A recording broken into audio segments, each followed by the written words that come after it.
Tim McGrath n'avait que 38 ans lorsqu'il reçut un diagnostic qui allait ébranler jusqu'aux fondations de son existence. Jusqu'alors, sa vie ressemblait à celle de tant d'autres hommes dans la force de l'âge. Il travaillait, avait des projets, des rêves simples, une routine tranquille. C'était un homme passionné par la vie, généreux, sociable, toujours prompt à rire, à écouter, à aider. Mais tout a changé le jour où il a ressenti une gêne étrange dans sa mâchoire, une douleur diffuse mais persistante. D'abord, il a cru à un problème dentaire bénin. Mais les examens ont révélé une vérité terrifiante. Un sarcome synovial, une forme extrêmement rare et agressive de cancer, s'était logé dans la partie droite de son visage. Cette tumeur, qui se développe généralement près des articulations, avait choisi pour cible l'une des zones les plus sensibles du corps humain, le visage. Les médecins ont rapidement compris l'ampleur du défi. Pour sauver la vie de Tim, il fallait prendre une décision déchirante: retirer la moitié de son visage.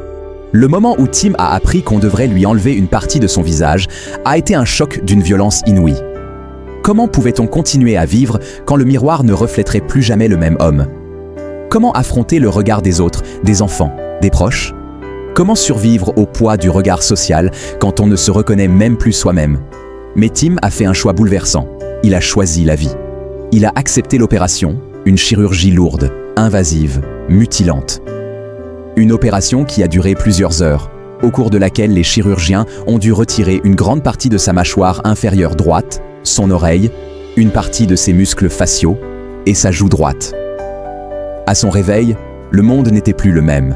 Le visage qu'il avait connu pendant 38 ans s'était envolé. En son lieu, il ne restait qu'un vide, une cavité béante, une absence. Après l'opération, Tim est rentré chez lui. Mais rien n'était simple. Manger, parler, respirer, tout était devenu un défi. Il avait besoin d'une alimentation spéciale, passait par des douleurs constantes, et devait composer avec un visage défiguré qui suscitait des réactions violentes. Regards insistants, chuchotements, peur, pitié, parfois même des cris d'enfants. Mais il a tenu bon. Car malgré l'abîme dans lequel il était tombé, Tim possédait une force intérieure exceptionnelle. Il ne voulait pas seulement survivre, il voulait revivre, aimer à nouveau, sortir, sourire, retrouver une certaine forme de dignité humaine. Et c'est là que la science et l'humanité ont croisé sa route d'une manière presque miraculeuse. Le docteur Konkrit Chayasate, un chirurgien plastique réputé de Détroit, a entendu parler du cas de Tim. Touché par son courage, ému par sa résilience, il a décidé de tenter l'impossible. Ensemble, ils ont élaboré un plan de reconstruction faciale révolutionnaire, un processus qui prendrait plusieurs années, impliquerait plus d'une vingtaine d'opérations et qui n'avait jamais été tenté à cette échelle. À l'aide de tissus prélevés sur le dos, les jambes et d'autres parties du corps de Tim, le docteur Chayasate a commencé à reconstruire lentement le visage de Tim, pièce par pièce, comme un sculpteur passionné. La précision des gestes, la patience, l'endurance physique et mentale nécessaires pour endurer toutes ces opérations. Autant de preuves de la ténacité de cet homme et de la magie de la médecine. Chaque greffe, chaque suture, chaque cicatrice racontait une nouvelle page du combat de Tim contre l'effacement, contre l'oubli de soi, contre la douleur. Le comportement des gens envers Tim McGrath après sa chirurgie a été l'un des aspects les plus douloureux de son parcours. Plus douloureux encore, parfois, que les opérations elles-mêmes. Après avoir perdu la moitié de son visage, Tim s'est retrouvé confronté à un monde où le regard de l'autre devenait un jugement silencieux, souvent cruel, parfois inconscient, mais toujours présent. Dans les rues, les supermarchés, les lieux publics, Tim ressentait sans cesse le poids des regards. Certains détournaient les yeux, par gêne ou malaise. D'autres le fixaient, incapables de cacher leur choc ou leur curiosité intrusive. Il a raconté que les enfants pleuraient ou se cachaient derrière leurs parents en le voyant, ce qui, bien que compréhensible vu leur innocence, lui brisait le cœur. De nombreuses personnes ne savaient pas comment interagir avec lui.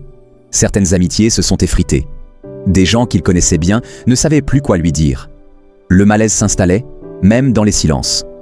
Parfois, les plus proches s'éloignaient, non par méchanceté, mais parce qu'ils ne savaient pas comment gérer la souffrance qu'il reflétait. Tim a également fait face à des difficultés pour travailler. Son apparence dérangeait certains employeurs ou collègues. Même si son intelligence, sa gentillesse et son expérience n'avaient pas changé, son visage suffisait à créer un mur. Il s'est retrouvé à devoir se justifier, s'expliquer, comme si sa difformité devait être excusée. Mais au milieu de tout cela, il a aussi rencontré des âmes lumineuses. Des gens qui ont vu au-delà de l'apparence. Des inconnus qui lui ont parlé normalement, qui ont souri, qui lui ont tendu la main sans détourner le regard. Ces gestes, parfois anodins, ont eu une portée immense. Ils ont été des respirations, des preuves que l'humanité pouvait encore voir l'homme derrière la cicatrice. Tim a dû apprendre à se battre non seulement contre la douleur physique, mais contre la douleur morale, celle d'un monde qui peine à accepter la différence. Après l'ablation de la tumeur, j'étais de mauvaise humeur, raconte Tim. Je ne savais pas que la moitié de mon visage allait être enlevée. C'est à ce moment-là que j'ai consulté le docteur Congrès, qui m'a redonné espoir. J'étais couvert de cicatrices dues à des opérations précédentes, ce qui réduisait mes chances de reconstruction faciale. Mais nous avons poursuivi le traitement et les résultats ont été remarquables. Je ne peux actuellement ni boire, ni manger, ni même prononcer de mots, mais ma qualité de vie s'est considérablement améliorée. Quand Tim a reçu son diagnostic et qu'on lui a annoncé qu'il perdrait la moitié de son visage, le choc a été immense. Pas seulement pour lui, mais pour tous ceux qui l'aimaient. Pourtant, sa famille ne l'a jamais abandonné. Bien au contraire, elle est devenue son pilier, son refuge, son miroir d'espoir. Ses parents, profondément bouleversés, ont dû encaisser la peur de le perdre, le voir souffrir, et surtout, accepter de voir leur fils transformé à jamais. Mais ils ont choisi de ne pas s'effondrer. Ils ont tenu, souvent en silence, pour ne pas ajouter à son fardeau. Ils ont continué à le regarder comme leur fils, pas comme un visage mutilé. Et ce regard-là, ce regard d'amour inconditionnel, a été pour Tim un baume invisible. Si Tim avait une compagne ou des proches dans sa vie amoureuse au moment de la maladie, peu de détails intimes ont été publiquement dévoilés. Mais il a évoqué dans certaines interviews que ce qui avait été le plus dur, c'était la peur d'être plus jamais aimé, de ne plus pouvoir inspirer le désir, l'intimité. Sa famille, dans ces moments de doute, lui répétait que l'amour ne s'arrête pas au trait du visage. Que la tendresse, la complicité, l'humour, la fidélité, tout cela était intact. Durant les longues années de reconstruction, sa famille était là à chaque opération. Ils attendaient des heures dans les hôpitaux, soutenaient ses choix, l'encourageaient à ne pas abandonner, même quand les douleurs étaient insoutenables. Sa mère, en particulier, a souvent été décrite comme une force douce mais inébranlable. Elle tenait sa main, l'aidait à s'alimenter quand il ne pouvait plus mâcher, l'embrassait sans jamais montrer la moindre hésitation, comme pour lui dire « Tu es encore mon fils, entier, aimé, vivant ».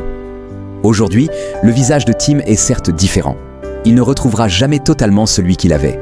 Mais ce nouveau visage, marqué par la lutte, par la science et par l'amour, est devenu un symbole puissant de résilience. Il a même retrouvé la capacité de sourire, un sourire léger mais sincère. Et ce sourire dit tout, la victoire de l'homme sur la tragédie, de la volonté sur la fatalité, de la lumière sur les ténèbres. Tim partage maintenant son histoire pour inspirer les autres.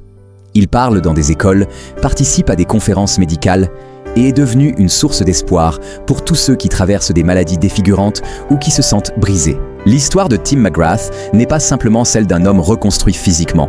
C'est celle d'un homme reconstruit humainement, spirituellement. Il nous rappelle que l'apparence est superficielle face à la grandeur de l'âme et que la vraie beauté réside dans la force de continuer, même quand tout semble perdu.